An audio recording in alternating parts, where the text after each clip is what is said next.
Vamos começar essa aula sobre cápsulorhexis e hidrodissecção. Na cirurgia de catarata, um dos momentos mais importantes que se define se se procede para fazer uma cirurgia de vacuoemulsificação ou se muda para uma técnica de fasectomia, basicamente é a cápsulorhexis.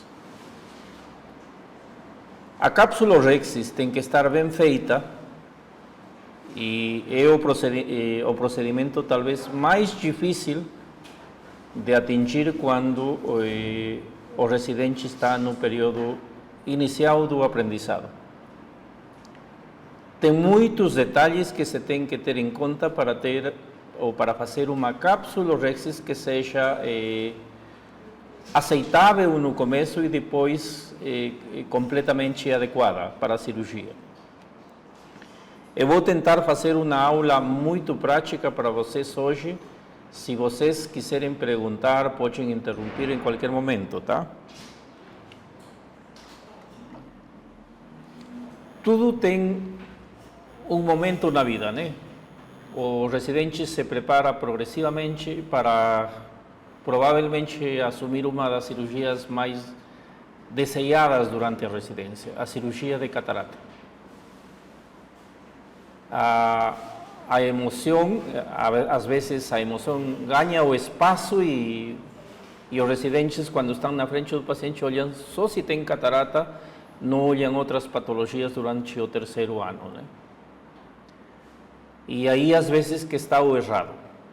Vai chegar um momento em que você vai estar sentado na frente do microscópio com um paciente que a propósito é escolhido com essas características. Aqui no hospital sempre se falou, o residente tem que operar um paciente que está com PL, que está com movimentação de mãos ou uma acuidade visual máximo conta-dedos 3 metros. E aí que está o errado. Essas cataratas que passam para os residentes são às vezes as cataratas mais difíceis de ser abordadas. Sobretudo porque no aprendizado, essas cataratas que são muito duras, que dão baixa acuidade visual, são difíceis de vacuoemulsificar. Na minha opinião, e eu sempre conversei anteriormente com a preceptoria, obviamente não é adequado uma catarata mole para um residente, não é. Mas também não é uma catarata dura, porque vai gastar muito ultrassom, a córnea vai descompensar e por aí vem as primeiras decisões. Como são cataratas difíceis de vacuoemulsificar, se gasta muito ultrassom, gera muito estresse, vem a ruptura capsular e a decepção de muitos residentes que desanimam desde a primeira cirurgia, né? A aula anterior a essa, eu falei que é importante lembrar a estrutura microscópica da cápsula. A cápsula é uma membrana elástica que se encontra envolvendo completamente ao cristalino. Ela é muito fina, na parte posterior, a parte mais frágil, tem 4 micras, e aí que tem que ter cuidado durante o procedimento de não produzir uma ruptura capsular. Por isso, nessa área onde a cápsula é muito fina, o risco de ruptura é muito elevado.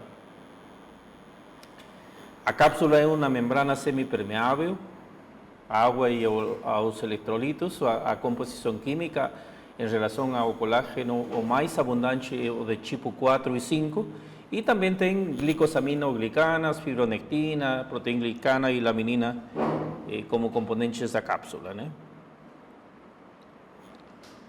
O que eu falava para você que a cápsulorhexis circular contínua é uma das partes mais importantes da vacuoemulsificação e a mais difícil de ser atingida.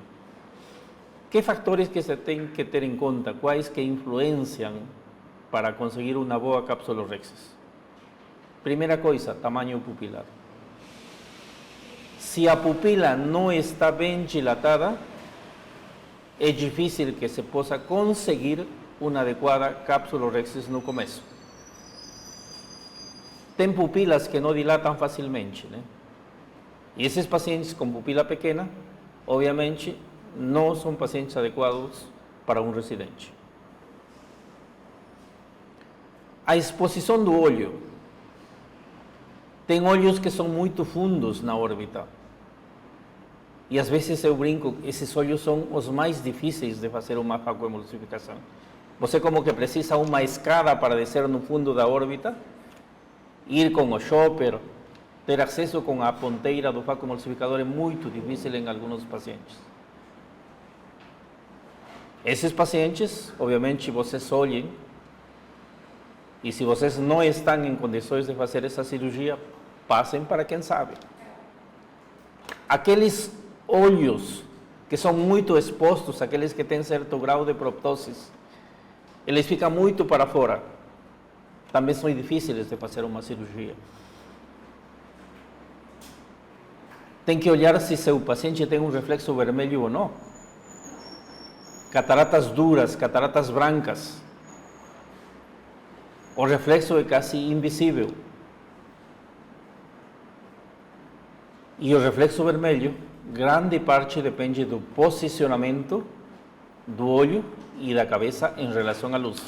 Mesmo que o microscópio tiver luz coaxial. O posicionamento do olho é fundamental, simplesmente mexer um pouquinho para a direita, para a esquerda, ajuda muito a fazer uma cirurgia. A natureza e textura da cápsula do cristalino. Tem cápsulas que são muito duras, aqueles pacientes que estiveram, por exemplo, com uma uveitis, com um processo inflamatório crônico. Não se consegue fazer uma cápsula rexis com instrumentais comuns. Aí você tem que usar uma tesoura de vanas, utilizar a ponteira do vitrector para produzir uma ruptura da cápsula, mas tem sempre recursos. E os recursos têm que ser adequados, usados dependendo de cada caso e de cada paciente, né? A consistência e a dureza do cristalino, isso tem que ser bem avaliado. Uma catarata intumescente ou uma catarata mole em uma criança são muito difíceis de fazer cápsulorexis. E, obviamente, durante todo o procedimento cirúrgico, o cirurgião tem que ter uma boa visualização. Se você não está enxergando direitinho, melhor não fazer nada em câmara anterior, porque tudo vai dar errado. Se você não está enxergando para a cirurgia, revisa o microscópio, busca um bom enfoque. Quando você tem uma visão em 3D ou estereoscópica, procede com a cirurgia. Do contrário, não.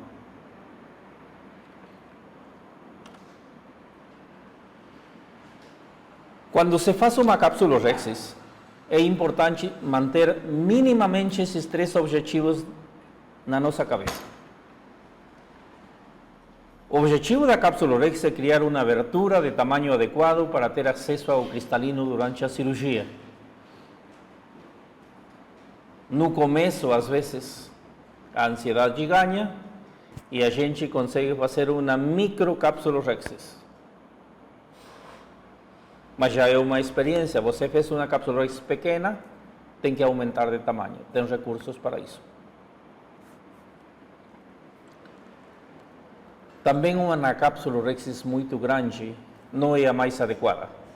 Por isso que quando se faz a cápsulorexis, se tem que ter em mente que as bordas da cápsulorexis deveriam dar cobertura à lente para evitar um prolapso para a câmara anterior e para evitar um maior risco de opacificação capsular prematura, porque quando as duas cápsulas entram em contato uma da outra, a migração das células epiteliais é muito rápida e a cápsula opacifica muito rápido. O tamanho ideal da cápsulorexis é mais ou menos 5,5 milímetros, máximo 6 milímetros. Toda vez que as lentes intraoculares, o diâmetro, está entre 6 e 6,5 milímetros. Agora, quando uma pupila, quando se faz uma cápsulorexis muito pequena, a evolução pós-operatória é a fimose capsular. Se forma uma fibrose muito intensa na parte anterior da lente e a contração dessa cápsula muda o poder refractivo da lente intraocular.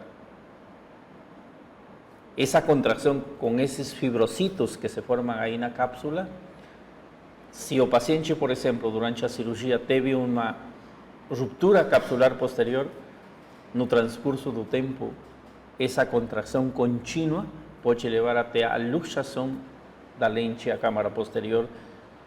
Geralmente, eu já vi casos de fimoses que finalmente o paciente termina luxando a lente a vítreo anterior.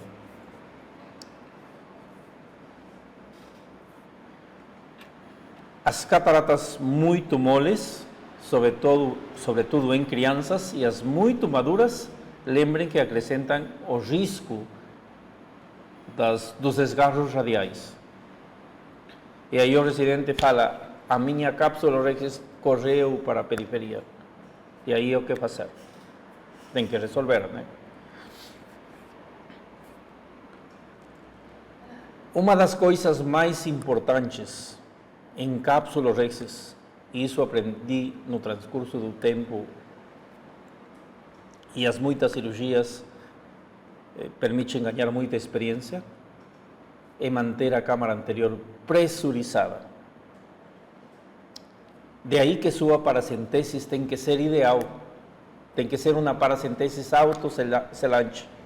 Mesmo que for uma paracentesis para uma agulha, tem que ser autoselante. Isso permite a manipulação dos instrumentos em câmara anterior sem perder câmara anterior.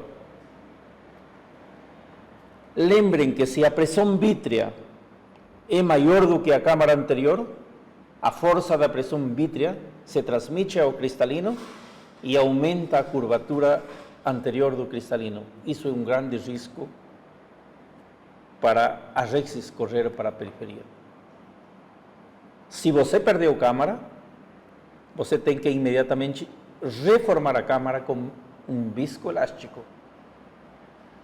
E o viscoelástico tem que ser aqueles viscoelásticos mais pesados que mantêm a câmara anterior. A escolha do viscoelástico é fundamental nessa fase da cirurgia. Quando já se tem experiência, aí você passaram metilcelulosa e 2%, que praticamente algumas formas de metilcelulosa no mercado é quase água, né? Você tem que trabalhar com isso, né? Porque no SUS, por exemplo, não tem muitos recursos. Mas aí já são outros detalhes. Se você não tem um bom viscoelástico, as movimentações em câmara anterior de tua pinça, de tua mão, têm que ser muito precisas. Você não pode fazer pressão sobre a paracentesis perticâmara. Você tem que entrar com tua pinça sem fazer pressão, nem na borda anterior da paracentesis, nem na borda posterior, nem na parede posterior. Isso é fundamental, você entra com muito cuidado e você consegue, em uma só, sem ficar enchendo a câmara de viscoelástico. Quando você erra você perde câmara a cada momento e termina utilizando 5, 6 metilceluloses. Eu sempre lembro, naquela época, na Fundação Hilton Rocha, primeira coisa era que o residente não deveria de usar mais de 2 metilcelulosas, porque o SUS não dá cobertura, né? Mais de 2 metilcelulosas, a cirurgia, às vezes, economicamente já é com perda, né? Mas se utiliza muita celulose, porque não se tem em conta muitos detalhes que são necessários e que se devem aprender desde o começo da cirurgia.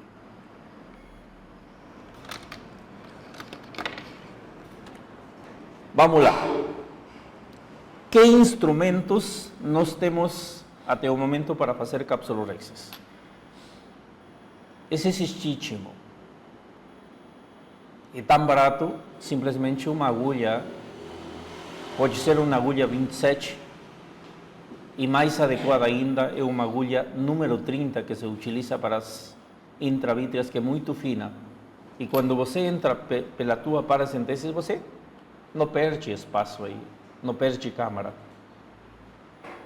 No começo, às vezes é ideal começar as cápsulas Rexis com o cistítico. Depois temos as sutratas, que todo mundo conhece, e esses microforces especiais são ideais, são caros também, né? E estragam muito rápido. E aí temos o sistema que se utiliza com o laser de microsegundo, o laser de femtosegundo, para fazer a cápsula Rexis com laser, que também se faz, né? Tem algum deles que tem mais facilidade? O quê? A facilidade aumenta com o último, talvez? Eu acho que é fácil, mas quando você finalmente está treinado, ganha um mínimo de destreza, você consegue em 30 segundos, em 20 segundos, tem cirurgiões que em 5 segundos fazem uma cápsula Rexis, né? Então não tem diferença. O custo, obviamente que tem um femtosecond para fazer cápsula Rexis, é muito elevado, né?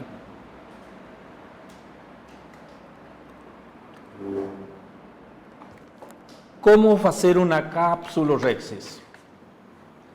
Primeira coisa que se faz uma pequena rasgadura com a pontinha do cistítico, ou pode ser feito com a mesma utrata. Eu gosto de fazer com a mesma utrata. E depois de fazer uma pequena rasgadura, você faz um plegamento, como que empurra para o lado, para plegar a cápsula, e você se posiciona com a pontinha do cistítico e produz uma tração rotacional sobre a cápsula. Quando você utiliza cistítico ou utrata, você pode usar o plegamento. Essa cápsula começa a plegar e vai estendendo sobre a superfície do cristalino. É muito simples, você simplesmente tem que rodar e puxar um pouquinho com o cistítico ou a utrata. Mas você pode fazer por rasgadura, você não plega a cápsula, simplesmente pega a área de rasgadura e puxa em forma circular. Libera novamente, vai mais perto da área da rasgadura e pega novamente com a pontinha da utrata. Até completar em movimentos circulares.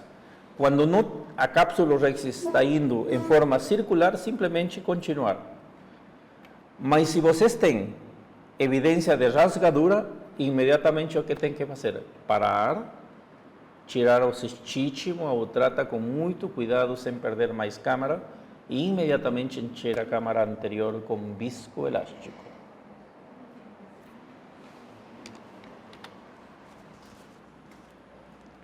Aí tem mais ou menos umas imagens como fazer uma cápsula Rexis com o cistítico, né?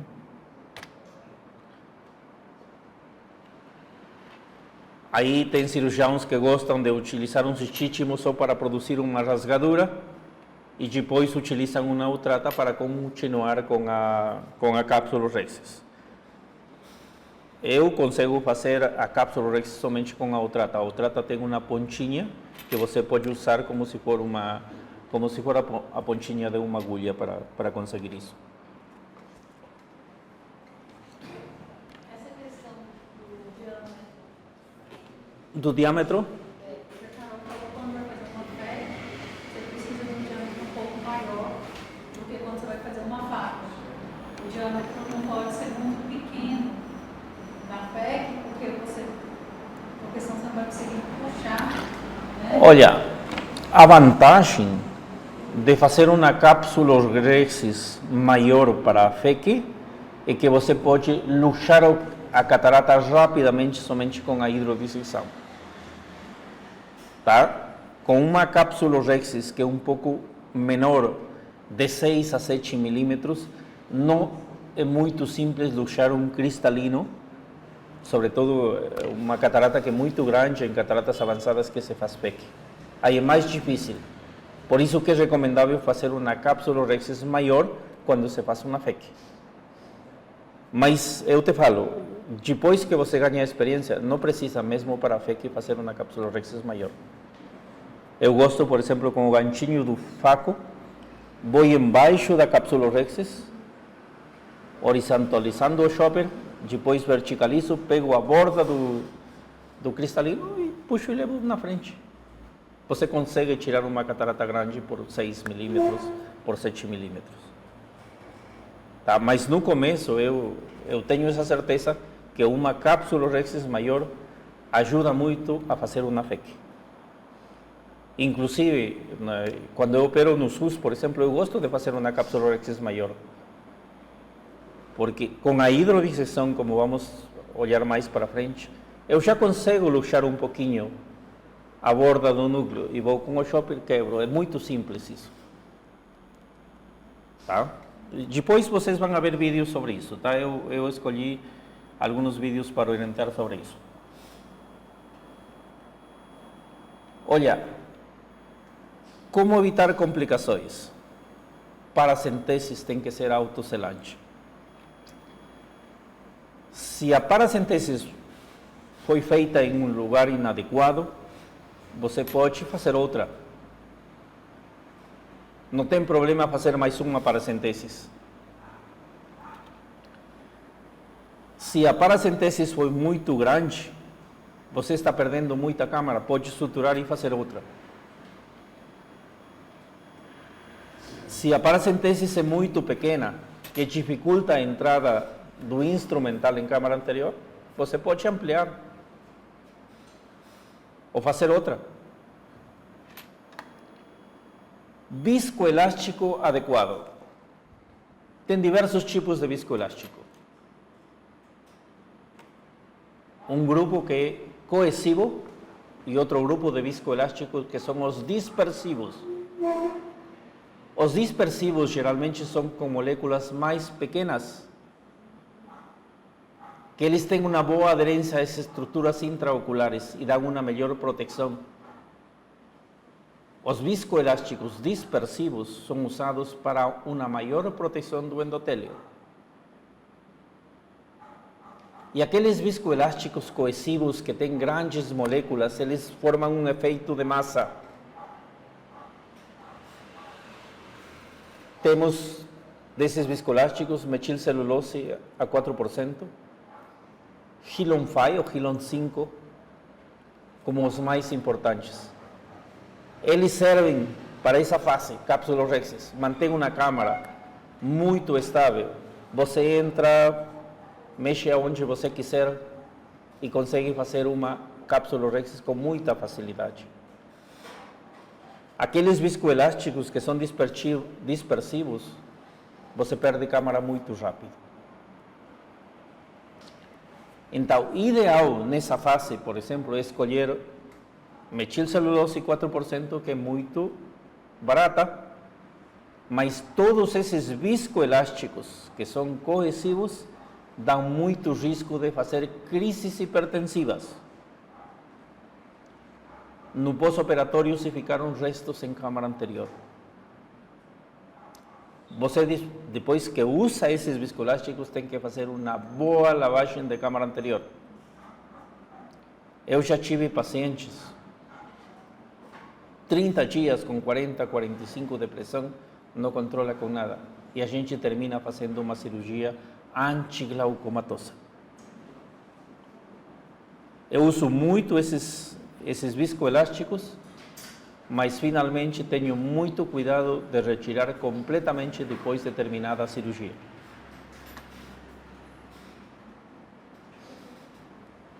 A dilatação é fundamental.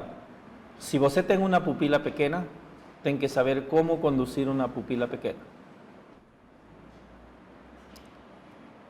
Tem pupilas que não dilatam com nada, de 4 ou 5 milímetros, que a gente tem que entrar a fazer uma cirurgia. Mais para frente, a gente vai fazer algumas referências a como fazer cápsula Rexis em pupila pequena. Quando tem um viscoelástico, favor retirar todas as bolhas de ar.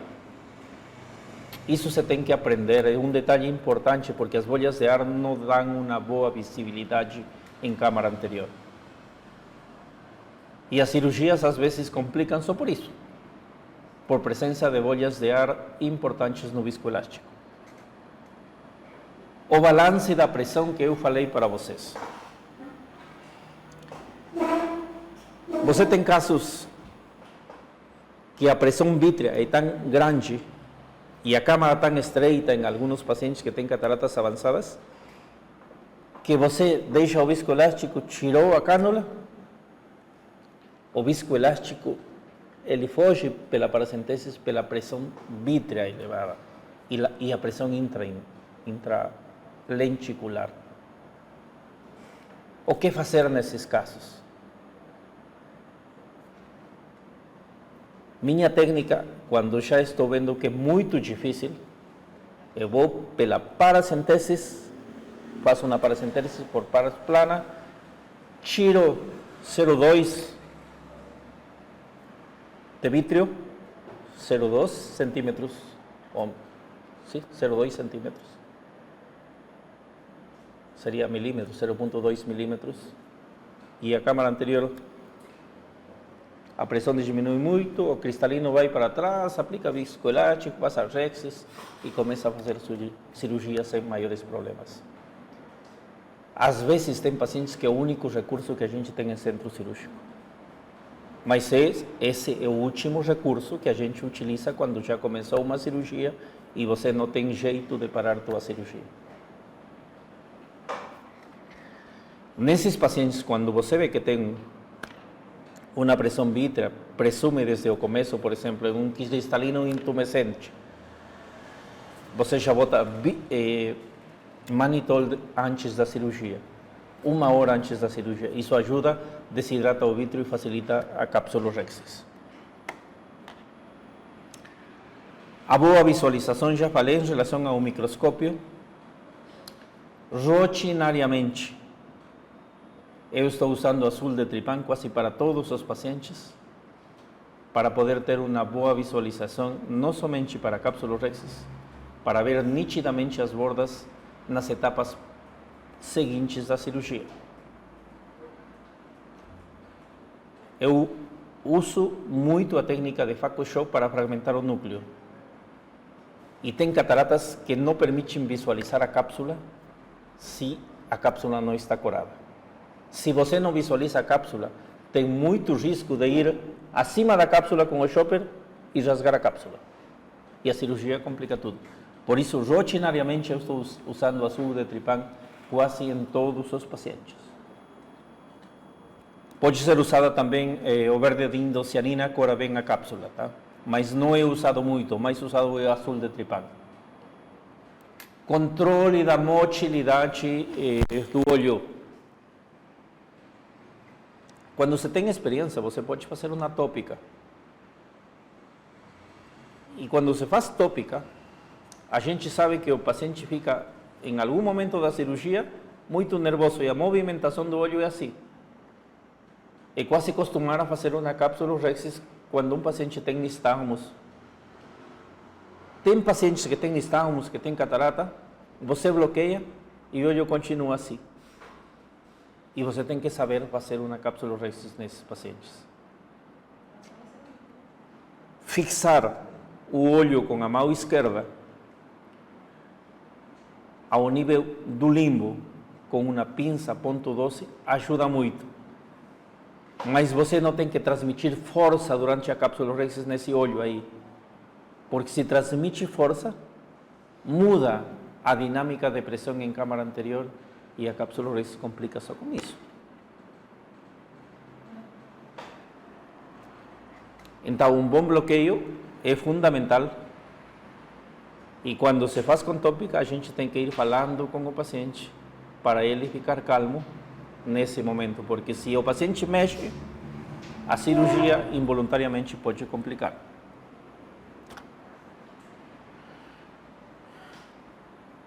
Quando tem um pobre reflexo vermelho em todas aquelas cataratas brancas, cataratas duras, usar sempre corantes vitais. Se a rasgadura vai para a periferia, adicionar viscoelástico. Se você está com um cistíssimo, pega um fórceps. Pode ser uma utrata ou uma micropinça. E se continua a rasgadura e não está de seu lado o Dr. Jacques, a doutora Carolina, pray, por favor. Não tem outra alternativa. Em desgarros radiais, Quando você percebe que a rasgadura está indo radialmente à periferia, você pode utilizar uma vanas ou a ponchinha do cichíchimo depois de encher a câmara anterior de viscoelástico e fazer uma rexis em outro lugar, recomeçar a rexis. Você sempre retoma do mesmo ponto, você vai para o outro lado? Pode ir para outro lado. Se você tem segurança do mesmo ponto, vai do mesmo ponto. Mas você pode recomeçar do outro lado. Não tem problema, vai ser horário ou anti-horário na cápsula Rex. Não tem diferença.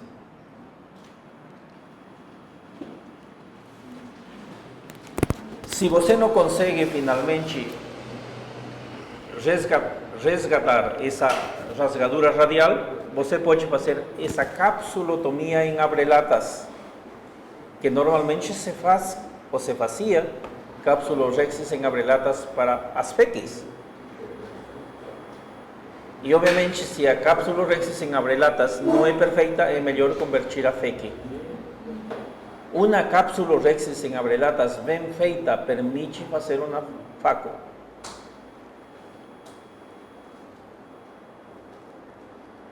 Se a pressão intralenticular do cristalino está muito elevada, é melhor aspirar o córtex. Eu vou apresentar alguns vídeos para vocês entenderem isso. Em capsulorhexis pequenas, obviamente se a capsulorhexis é muito pequena, tem dois momentos para aumentar a capsulorhexis. Antes da hidrodissecção, você pode usar uma pequena tesoura de vanas ou simplesmente a ponchinha do cichíchimo, uma pequena rasgadura e amplia a capsulorhexis. Ou pode ser depois do implante da lente intraocular. E por que aumentar a capsulorhexis? Antes de fazer a hidrodissecção, para facilitar toda a cirurgia. E depois de feita a cirurgia, para evitar a fimosis capsular. Se a capsulorhexis foi muito grande, sempre no final da cirurgia tem que se utilizar Miostat ou Carbacol para fechar a pupila e evitar a luxação da câmara anterior, sobretudo no primeiro dia da cirurgia, a luxação da lente, né? Se você percebe que durante a cirurgia o paciente tem a fragilidade da sonula, considerar se é possível, quando já se tem experiência, utilizar esses ganchinhos para fixar a cápsula, para segurar a cápsula na área de fragilidade capsular e continuar a cirurgia. Ou usar aqueles anéis de expansão capsular que ajudam muito nesses casos para prosseguir com a cirurgia. Aí eu acho que consegui um dos primeiros vídeos quando se começou a faco. Não carregou? Não carregou? Sim. Eu passei para você. Mas eu copiei, não sabia que tinha vídeo. Não? Tem muito vídeo aí.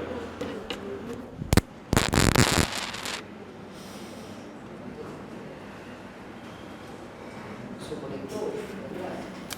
Mostra aqui. Deixa eu ver.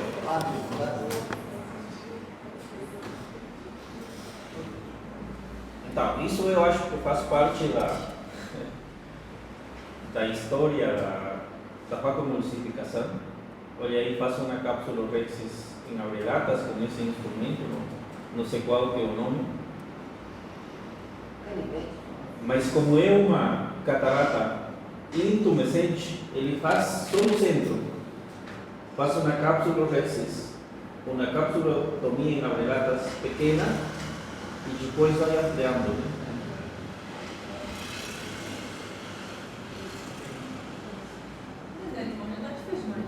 Naquela época, obviamente, que não se tinha uma técnica adequada para fazer cápsulo. Você não usava metinho para colorar, não? Naquela época, 1992, olha a data do vídeo. Ah, tá, 1992.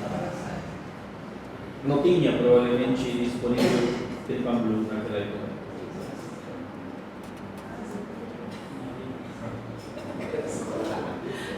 Isso aí é uma catarata cega, literalmente. Olha, com cápsulo tomei relatas desse jeito, praticamente muito artesanal, nas primeiras bases de cápsulo tomei relatas, conseguiu fazer a patronificação.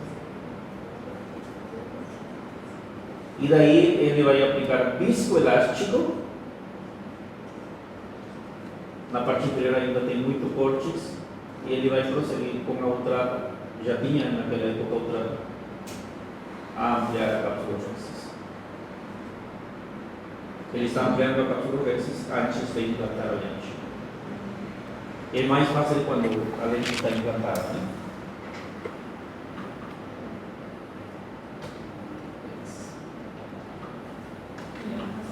Aqui temos imagens sobre, ou vídeos sobre algumas cápsulas Rexis usando Tripam Blue.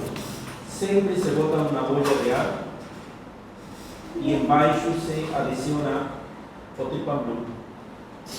A ideia é evitar que o Tripam Blue entre em contato com as células endoteliais, sobretudo no centro, porque o Tripam Blue, dependendo do tempo, é tóxico para as células endoteliais.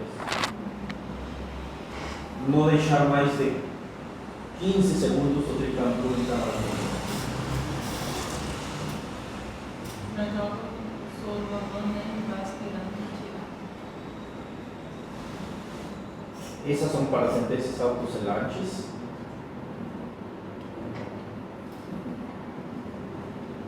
A rasgadura que falei, o plegamento de uma das bordas da rasgadura, já pesa aí, né? E aí pega o trato e vai. Essa é o trato? Esse é o trato. É um outro trato.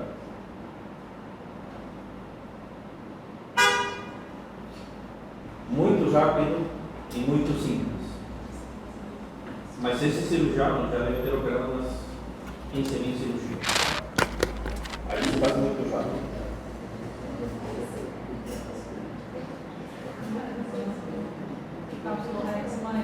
E aí uma disseção muito simples, muito rápida, e aí já se pode prosseguir com a cirurgia, né?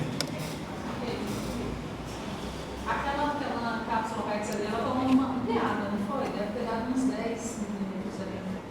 Cápsula Rexis? Não. E com um aumento maior, você tem essa sensação de que a cápsula Rexis é muito grande. Mas não, essa cápsula Rexis não tem mais de 6,5 milímetros.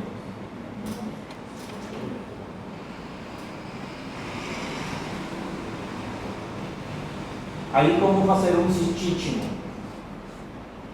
Com o porta-agulhas, você pode fazer um cistíssimo a 45 graus, a 90 graus.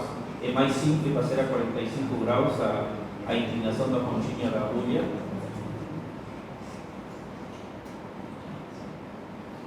E aí faz um cistíssimo, se você quer, pode fazer um pequeno encurvamento seguindo a curvatura da córnea, mas desse jeito já está bom.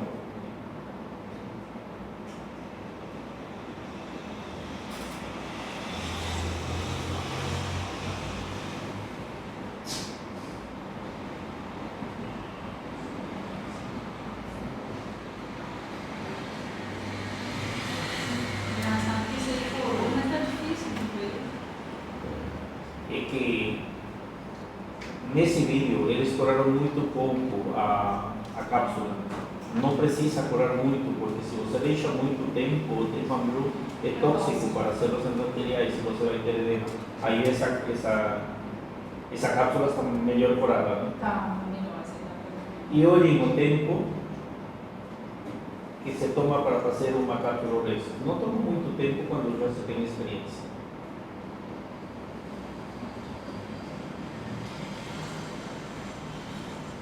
Essa, por exemplo, tentou correr naquela ponta lá, tá vendo? Parece que.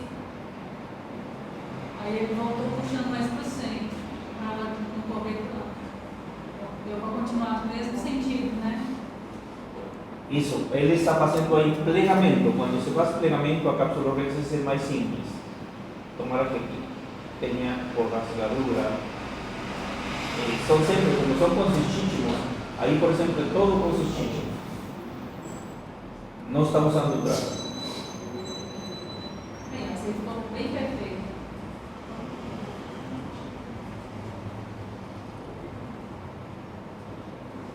Pronto, eu acho que aí já suficiente como.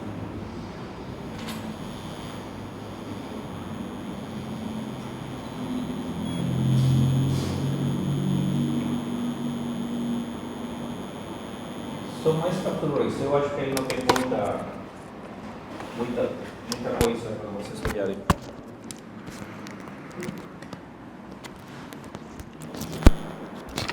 Fernando, esse negócio caiu aqui, como que funciona? Soltou.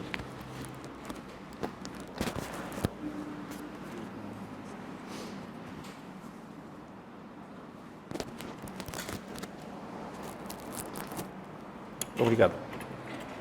Capsulorhexis em cataratas hipermaduras. Muitas técnicas são usadas em cataratas intumescentes. Muitas vezes as melhores técnicas podem ter falência. E a gente tem que estar preparado nessas cataratas hipermaduras para fazer uma conversão ou para levantar um cristalino ou um núcleo que está indo ao vítreo. O que pode ser feito? Uma técnica é a rhexis em espiral.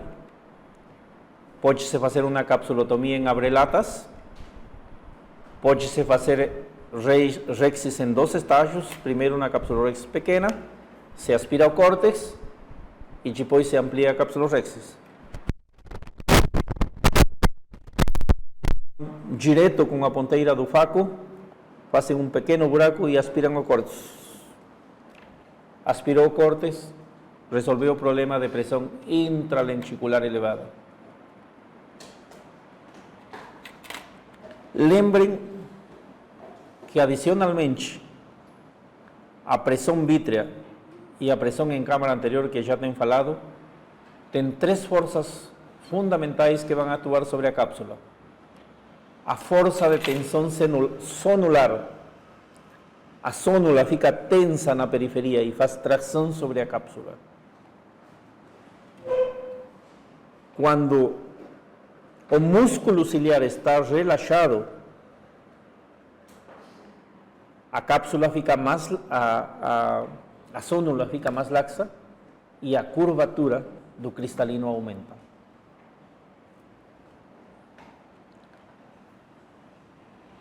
A pressão intralenticular, a força que tem o cristalino, o conteúdo que está dentro da cápsula, geralmente em cataratas hipermaduras está a muita pressão. E a terceira força está dada por a força intermolecular da cápsula, que mantém essa coesão, né, da estrutura. Viscos elásticos adequados nesse caso de capsulorhexis em cataratas hipermaduras. Eu já falei, Hilon 5, o Hilon GB e a metilcelulose ao 4%. Elas diminuem a força de tensão capsular. Pode-se realizar aspiração com cânula do córtex que está liquefacto. Pode usar o 5, a caneta do faco, para diminuir a pressão intralenticular, como a gente falou. Olhem esse vídeo, em uma catarata com pressão intralenticular aumentada. Ele leva a ponteira no centro e a cápsula abriu para a periferia. Quando o cristalino tem uma pressão intralenticular muito aumentada, não dá nem tempo de tirar, nesse caso, o cistítimo ou a utrata. Você tirou, abriu completamente. Mas esses cristalinos têm que ser identificados antes de começar a capsulorhexis para tomar todas as medidas adequadas.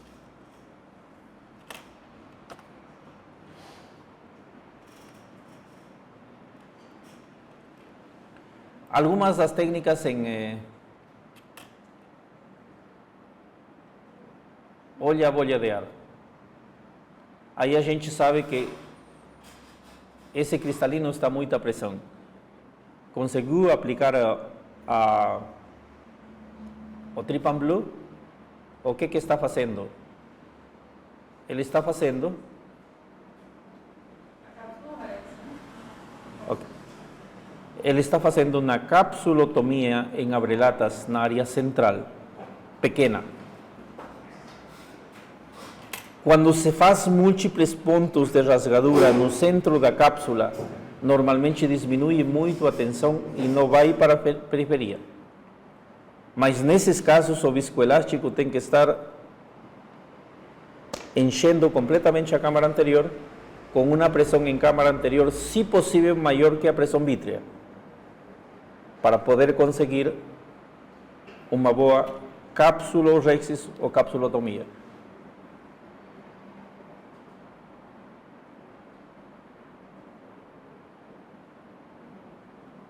Aí aplicou mais viscoelástico, agora está ampliando essa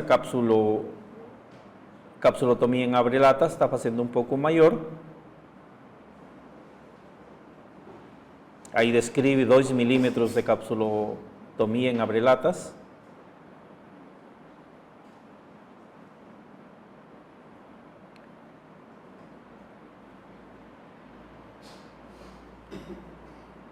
Amplia 3 milímetros. São técnicas, eu não faço isso. No final, a gente fala o que faz, tá? Aí já diminuiu muito a pressão em câmara anterior, ou a pressão intralentricular, e ele vai completar com uma capsulorhexis.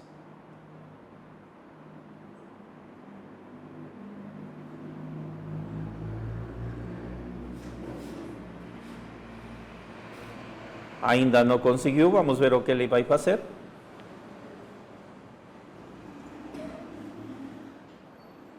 Mais viscoelástico. E vai com a ponteira do faco para aspirar o córtex.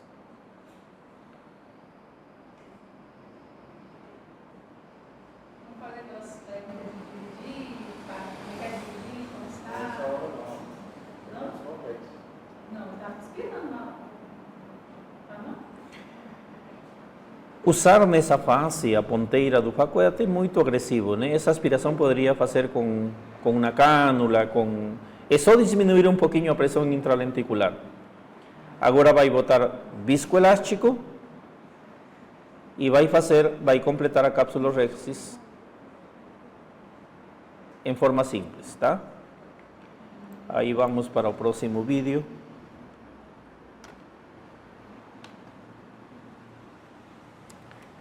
E aí? Aí o Ricardo provavelmente já teve essa experiência, já teve rasgadura, correção da cápsula para a periferia.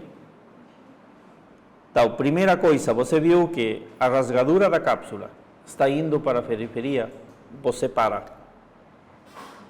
Tira o instrumento, se não tem habilidade com a mão esquerda para encher de viscoelástico, tira o instrumento sem perder mais câmara e enche de viscoelástico.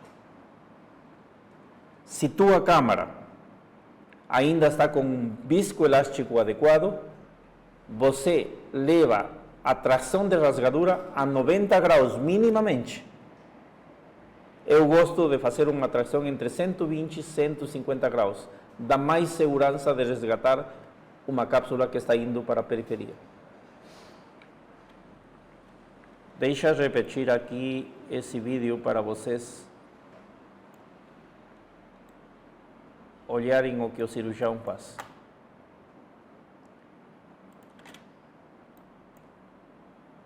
Olha, aí tem uma força de tração, está indo para a periferia, ele tem que começar a tracionar a 90 graus. Aí tem a seta indicando aonde deve de tracionar. Mas vocês podem tracionar com maior segurança a 120 graus, tá?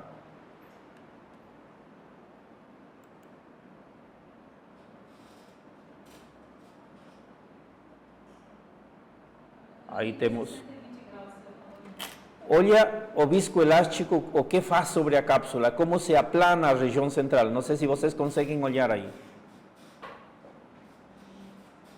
Nessa fase do viscoelástico, vocês têm certeza que a pressão da câmara anterior é maior que a pressão vítrea. E a parte anterior da catarata do cristalino, que é curva, ela vira plana, quase côncava. E você faz aí, nessa fase, quando mantém a câmara anterior nesse estadio, você faz uma cápsulorhexis muito fácil em cataratas hipermaduras, com pressão intralenticular aumentada. Aí está fazendo uma cápsulorhexis em espiral. Começa muito pequena, ele tem segurança que a pressão em câmara anterior está estável, continua fazendo a cirurgia. Aí percebe que está indo para a periferia, o que ele vai fazer agora? Vai mais próximo da área da rasgadura para ter um melhor controle e vai puxar a 90 graus. Que instrumento é esse? Isso é a micropinça. Aí resgatou e pode continuar a cápsulorhexis.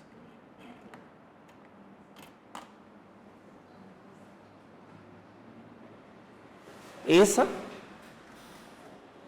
é a técnica predilecta que eu faço atualmente em cataratas hipermaduras intumescentes com pressão intralenticular aumentada.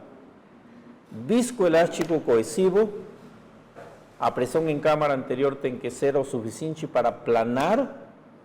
Vocês viram aí a cápsula, a parte anterior do cristalino, e você vai e faz uma cápsulorhexis com muita segurança, sem perca de câmara anterior. Não vai ter, a rhexis não vai para a periferia.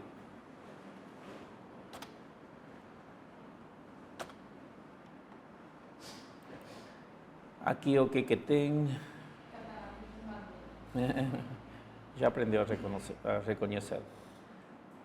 Olha, aí eu acho que vai ter outro tipo de técnica.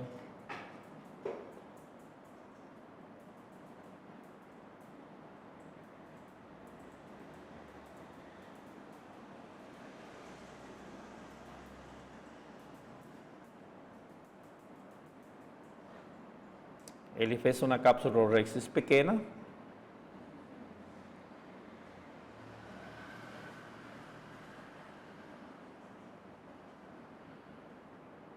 E vai aspirar com o 5E, um instrumental a seu alcance, né? Todo mundo tem isso. 5E. Ou como que chama, Ricardo? 5, né?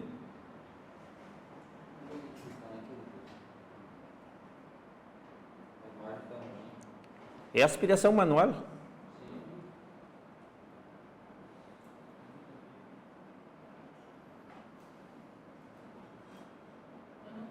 Pronto, aí diminuiu completamente a pressão de câmara anterior, vai adicionar viscoelástico e vai completar a cápsulorhexis sem problema nenhum.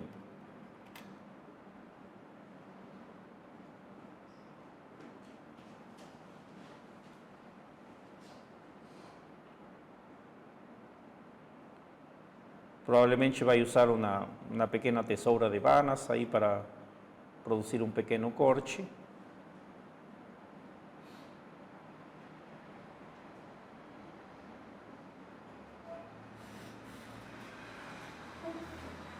Pronto, aí simplesmente vai continuar uma cápsulorhexis comum, sem maior segredo. Mas parece fácil, né?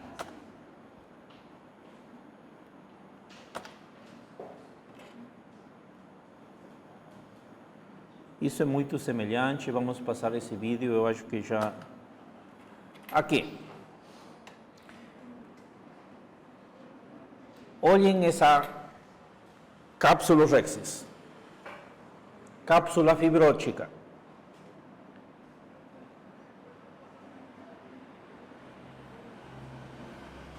Aí não consegue fazer cápsulorhexis nenhuma. Vai para o outro lado. Usa a tesoura para fazer um único corte no meio e usa a ponteira do vitrector. Nesses casos, às vezes é o único jeito de fazer uma cápsula Rexis com segurança. Fez a cápsula Rexis com a ponteira do vitrector, pronto, prossegue a cirurgia. Aí tem outro caso.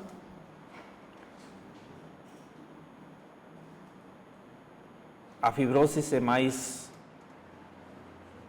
é menor, né? Aí ainda consegue.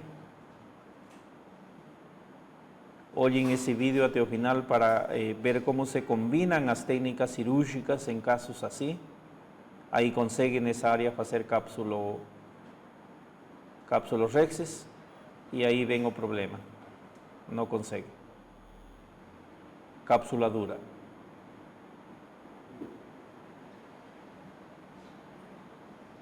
E aí faz uso da Vanax.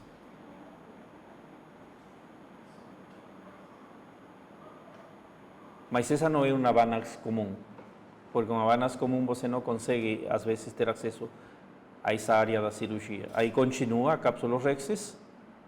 Aquela ali é aquela pegadinha assim? Não entendi. Foi tipo uma tesoura que foi lá? É uma tesoura, mas que vem em uma micropinça. Olha, aí não consegue. Vai com essa tesoura. Corta a cápsula e continua a cápsula Rexis. Essa cápsula está dura por causa de quê? A maior parte desses casos se associam a problemas inflamatórios de câmara anterior. E aí tem mais um caso.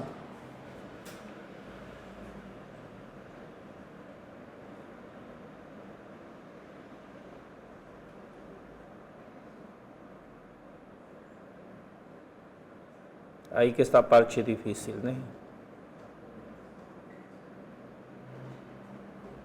Aí completa a cápsula Rexis com a tesoura, porque toda essa área está fibrótica. Essa é uma tesoura de Vanax, né?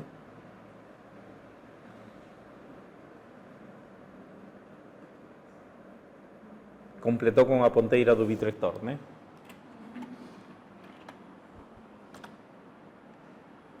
Eu acho que essa já a gente viu. Uma última em cápsula fibrótica, um último vídeo.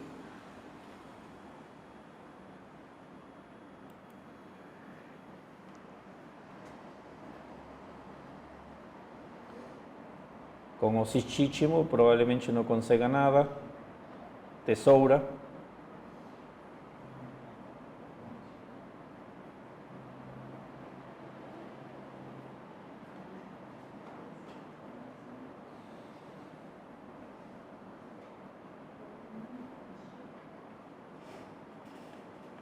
Acabou o vídeo, eu não sei como termina isso, tá?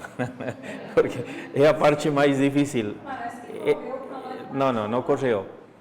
Ele deveria fazer uma nova paracentesis para usar a tesoura com a mão esquerda e completar a capsulotomia, se quer conseguir uma capsulotomia. Parece uma paracentese maior, né?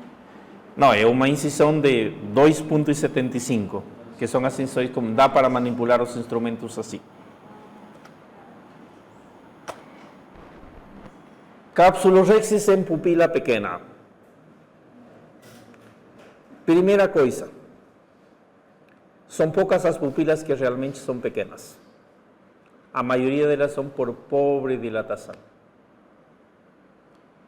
Pacientes diabéticos que nos falam que dilatam, dá tempo a esses pacientes.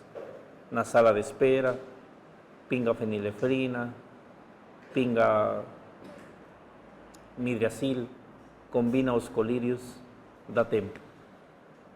São poucos os pacientes diabéticos que eu precisei de usar outros instrumentos para dilatar a pupila, porque a maioria dilata.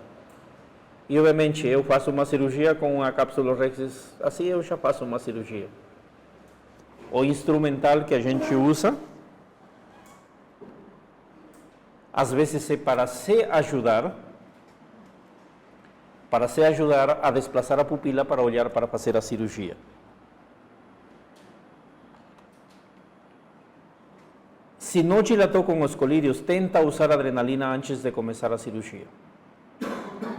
Não dilata com adrenalina, se pode fazer uma dilatação mecânica.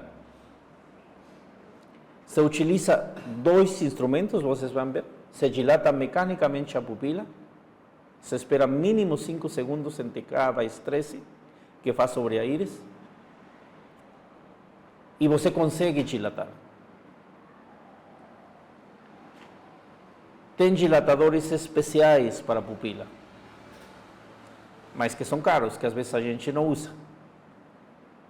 E em questões de urgência, você não conseguiu dilatar, ou no meio da cirurgia, que está complicando a pupila fecha, não consegue dilatar, você pode fazer uma pupilotomia com tesoura de Banach mínima. Você faz essa pupilotomia, dilata, faz a cirurgia, no pós-operatório, às vezes você nem percebe que esse paciente fez uma pupilotomia, em outras palavras, cortou o esfíncter da íris. Tá? Vamos lá.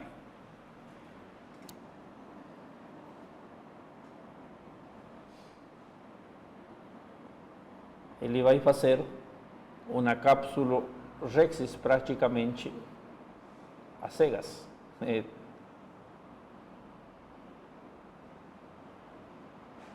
Ele quase não está olhando a borda da rasgadura. Aparentemente está na borda pupilar, mas provavelmente está muito mais.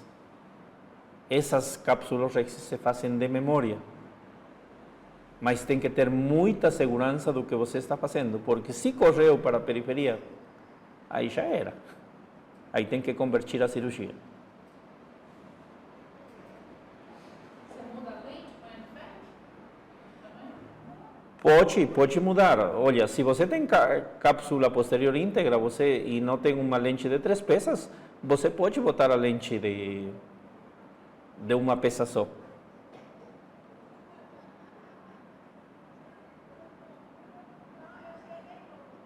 Olha, mas para fazer isso, não se tem que perder câmara anterior.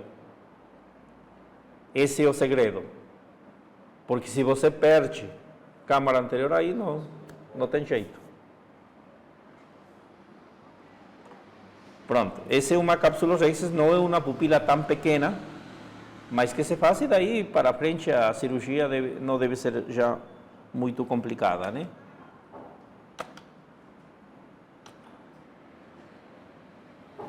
Aqui temos um vídeo sobre o que eu falava, dilatação pupilar mecânica. Quando você não tem os instrumentos adequados, 2 ganchinhos servem, olha o que faz. Até poderia ter dado um pouquinho mais de tempo de estresse sobre a pupila. Ele foi muito rápido. Em alguns pacientes, só essa maniobra é suficiente, não precisa de mais. Agora, em essas íris, que são assim aparentemente pouco resistentes à dilatação mecânica, porque ele dilatou muito simples, você suspeita de um íris flop e toma todos os cuidados durante a cirurgia. Íris flop é uma íris que ele tem tendência a prolapsar até pela paracentesis com 15 graus. São íris muito inestáveis. Você bota a ponteira e a íris vem a ponteira do faco, ela mexe completamente, muito laxa. Dificulta muito a cirurgia. Agora, tem pupilas que você dilata, vai, mecanicamente, 10 segundos. Você retirou os instrumentos, a pupila fecha, e fecha mais. Você vai 30 segundos, estica. Você tira os instrumentos, a pupila fecha. Tem pupilas que são um desafio. E as pupilas têm que ser dilatadas antes de proceder a cápsula Rexis. Só quando você tem muita experiência, a gente pode decidir, às vezes, fazer uma cirurgia com pupila pequena, né? Vamos lá. Alguma pupila sua já fechou totalmente? Ok? Algum paciente já teve pupila que fechou depois? É um monte de pacientes. A pupila fecha. Quando você manipula a câmara anterior, estimula o esfíncter. E quando não está bem dilatado, ele fecha imediatamente. Mas quando o paciente estava dilatado e fecha a pupila, aí tem que suspeitar de quê? Ruptura capsular. O vítreo pode estar vindo à câmara anterior. A pupila imediatamente fecha.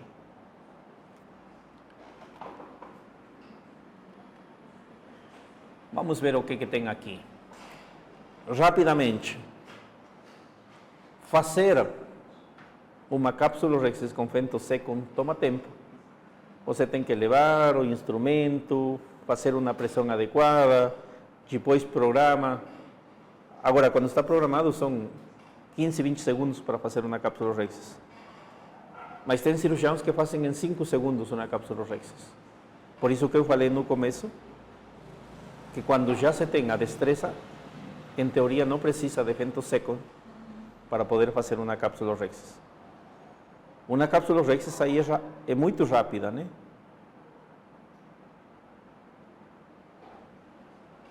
Pronto, é um vídeo que mostra que cada vez o cirurgião faz as cápsulorhexis mais rápidas, não interessa muito, tá?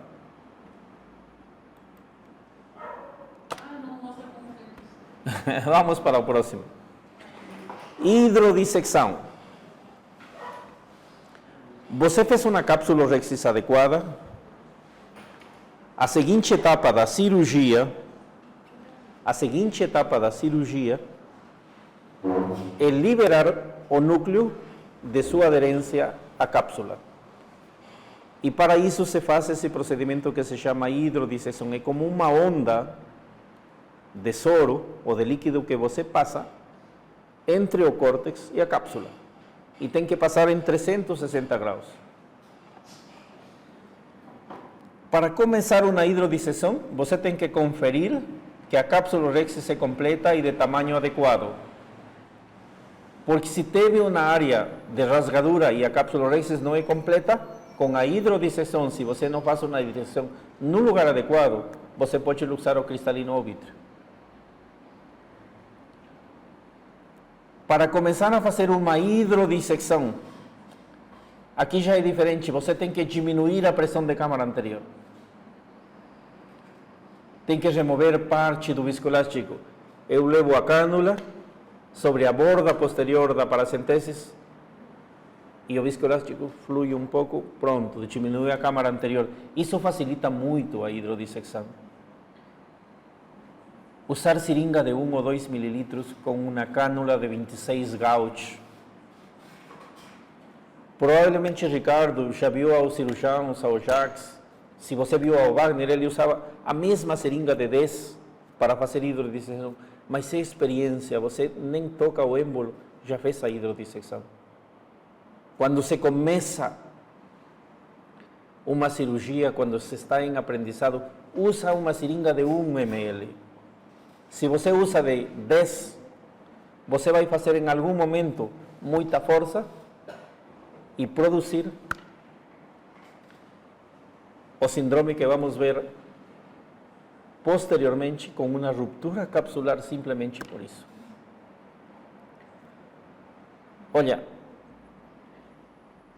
eu utilizo na maioria de meus pacientes para fazer hidrodissecção do 0,10 que tem uma seringa de 1 ml, 0,2, 0,3. Você não precisa de 10 ml para fazer hidrodissecção. Você não faz uma hidrodissecção adequada, porque não posiciona adequadamente a cânula, e por isso que tem que ficar irrigando. Depois de 10 minutos, não liberou o núcleo. Posicionar a cânula de 26 gauge perto do equador do cristalino. Ricardo, a hidrodissecção não é aí na borda da cápsula. Você vai embaixo da cápsula, se possível, leva a tua cânula na periferia. Isso facilita, é muito rápido na hidrodissecção. Injetar o fluido com pressão firme, mas não muito rápida.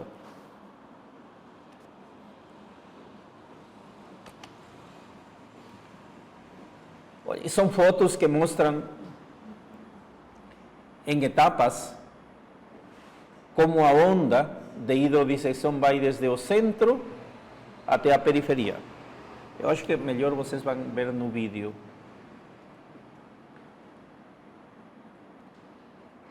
Nem sempre você tem que fazer hidrodissecção. Às vezes você tem que fazer hidrodelaminação. E aí o líquido na hidrodissecção, você vai levar a onda de líquido entre a cápsula e o córtex. A hidrodelaminação, você leva uma onda de líquido entre o córtex e o núcleo. E separa, em outras palavras, o núcleo do córtex. Isso é hidrodelaminação.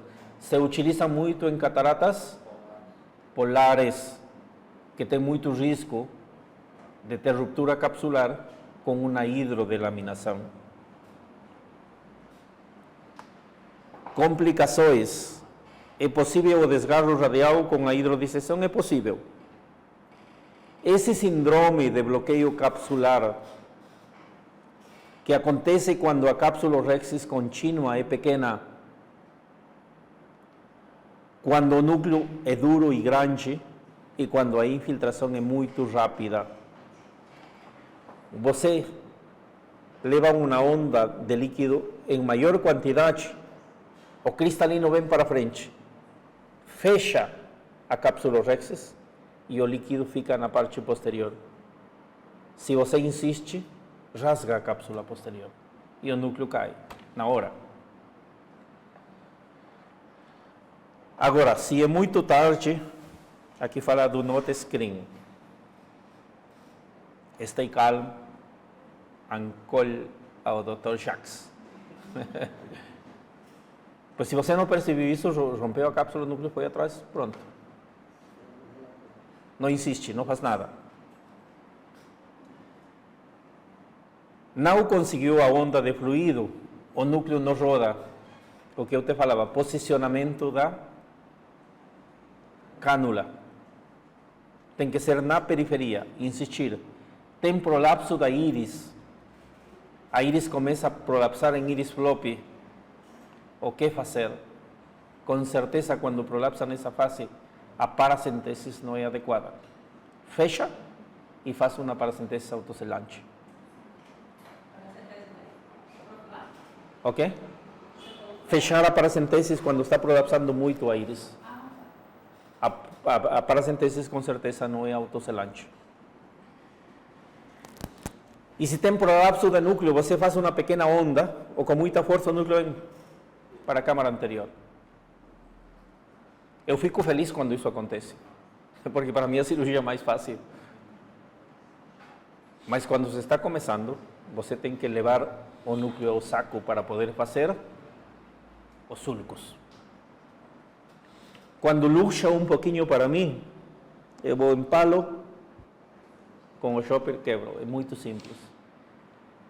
E eu acho que nos últimos meses eu estou luxando a todas as cataratas parcialmente para facilitar a cirurgia.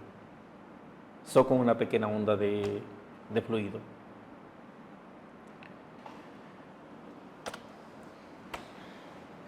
Hidrodissecção em casos comunes. Vamos lá, que tem um pequeno vídeo.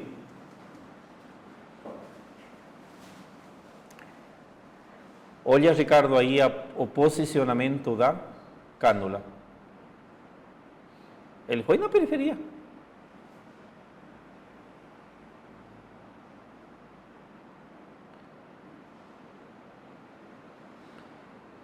Aí deu.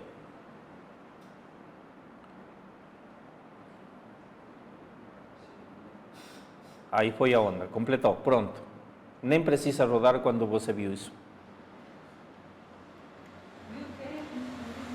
Aí o núcleo já está liberado.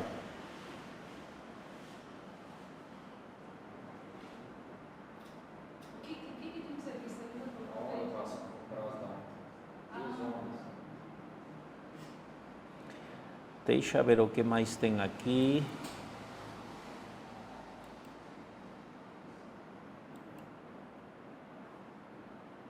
São hidrodissecções comunes. Pronto.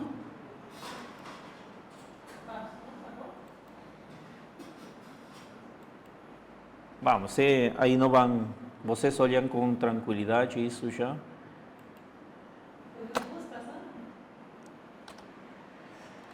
Hidrodissecção em catarata polar.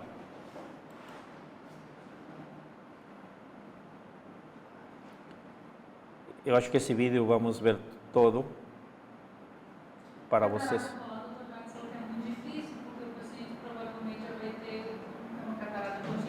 Olha, aí conseguiu fazer uma hidrodelaminação, separou o núcleo do córtex.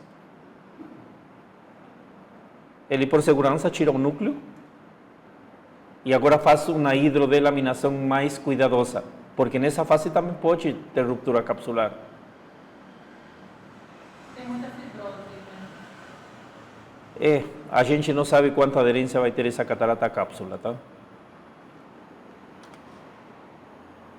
Vocês já viram? Em cataratas subluxadas, essa técnica é um pouco mais rudimentária, mas vamos olhar rapidamente. O que eles fizeram? Olha, esses ganchinhos vão desde a pars plana para fixar, para segurar a cápsula, o saco capsular na periferia, na área que está com luxação parcial da catarata, né? Por fragilidade da sonda. Olha como se mexe o núcleo. Pronto? Colocou 2 ganchinhos para segurar. Eu utilizo uns pequenos ganchinhos que se podem usar pela córnea, não precisa ir pela pars plana. E aí esses subnúcleos. Você usa clips para fazer catarata traumática assim? O quê? Clips para poder tentar fixar? São uns pequenos ganchinhos que tem um dispositivo que você entra, segura a cápsula e depois segura o ganchinho. E te mantém em posição adequada.